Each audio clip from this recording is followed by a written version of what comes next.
DNA and the discovery of kind of how DNA worked has led to a lot of advances in science. So, as scientists, we can use DNA in a number of different ways.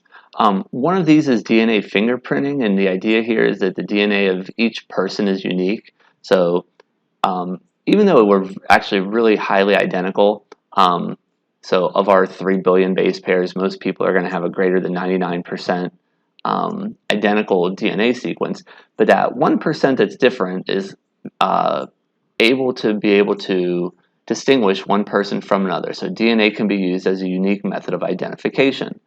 And because DNA is found in all of our cells, so any type of cell can be used to get a DNA fingerprint. So think of it, we all have, just like you have different fingerprints, like if you were to get arrested and get fingerprinted, we all have a unique DNA fingerprint where any type of cell, whether it's skin, saliva, whatever the case might be, is going to have a unique kind of pattern of DNA that relates directly back to us. So your book talks about DNA fingerprinting in terms of being able to purify this DNA and separating it by size and doing something called gel electrophoresis. This is a method that used to be done, but in the past few years, it's kind of gone out of style, and now there's kind of a different technique that goes in. So this kind of shows you kind of separating the fragments based on size, and the idea would be that everyone here would have a different pattern of how these bands would line up if you ran a DNA gel. Nowadays, it's somewhat similar to this, but it actually, as you might expect, the new technique is much more sensitive. It's a lot faster to do, and there's a lot less variability between it. And it works through something called PCR, which refers to the polymerase chain reaction.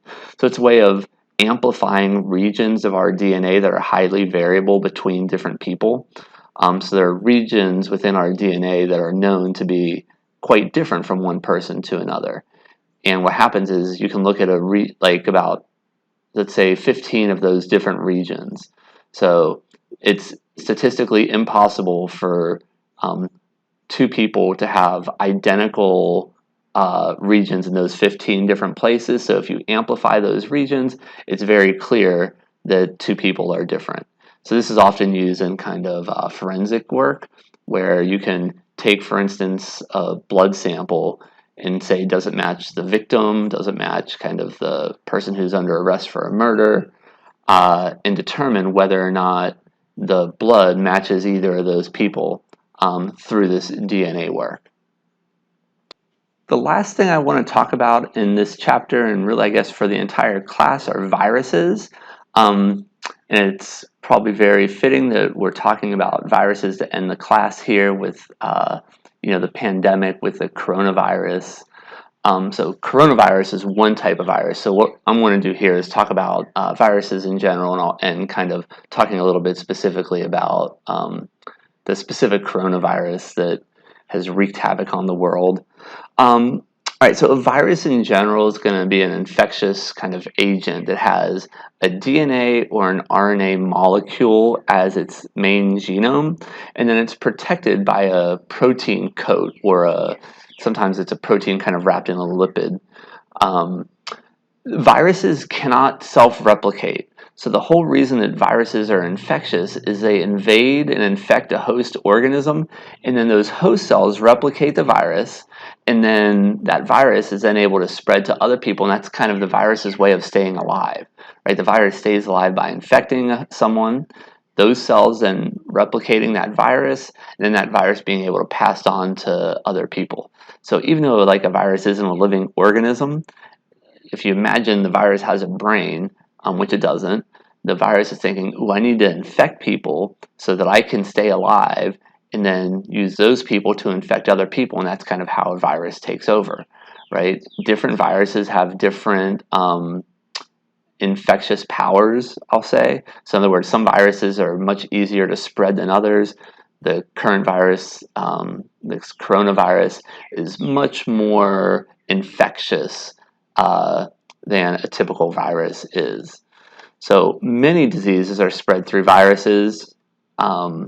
So whether you're looking at, the common cold, flu, herpes. These are all viral in origin, right? Some illnesses are caused by bacteria. Those ones are much easier to treat. Most viral diseases can't be treated. Now, what we can do for a lot of viruses, though, is we can develop vaccines for them.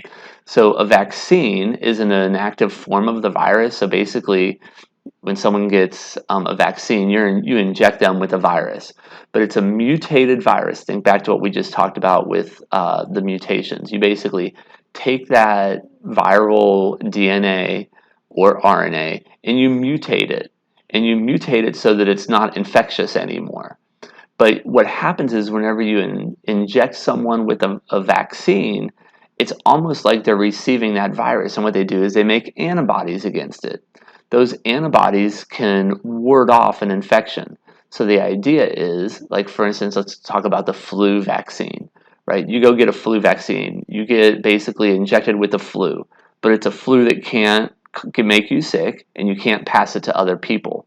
But your body still thinks, oh, I'm getting the flu, and you have an immune response against it. And that's why sometimes whenever you get a flu shot, you get some flu-like symptoms very temporarily. Usually they're pretty mild and not that, it's definitely not anything like getting the flu, but it's because your body is still invoking an immune response.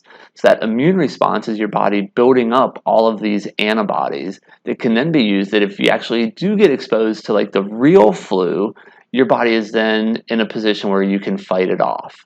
So that's the whole idea of how these viruses and vaccines work.